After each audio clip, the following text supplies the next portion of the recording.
ఉసిరి ఇష్టంగా తిందాం. ఉసిరికాయలు 5, ఉల్లిపాయ 2, పచ్చిమిర్చి 4, కందిపప్పు కప్పు, నూనె 2 చెంచాలు, ఆవాలు చెంచా, జీలకర్ర చెంచా, మినపప్పు చెంచా, వెల్లుల్లి తరుగు టేబుల్ స్పూన్, కరివేపాకు రెబ్బలు 2, ఉప్పు తగినంత వేసుకోండి, కారం చెంచా, పసుపు పావు చెంచా.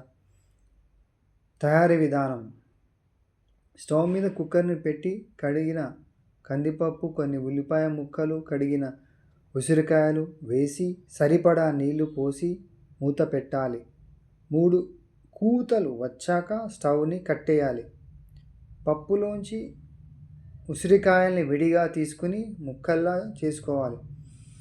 స్టవ్ మీద కడాయిని పెట్టి నూనె పోసి ఆవాలు, జీలకర్ర, మినపప్పు, వెల్లుల్లి తరుగు వేయించి మిగిలిన ఉల్లిపాయ ముక్కలు, పచ్చిమిర్చి తరుగు, కరివేపాకు వేయాలి. ఇప్పుడు ఉసిరి ముక్కలు, తగినంత ఉప్పు, పసుపు, కారం వేసి కలపాలి. ఈ మిశ్రమం బాగా వేగాక పప్పులో వేసి కలిపి మరో 5 నిమిషాలు ఉడికిస్తే చాలు. Bye friends, take care, have a good day, keep smiling.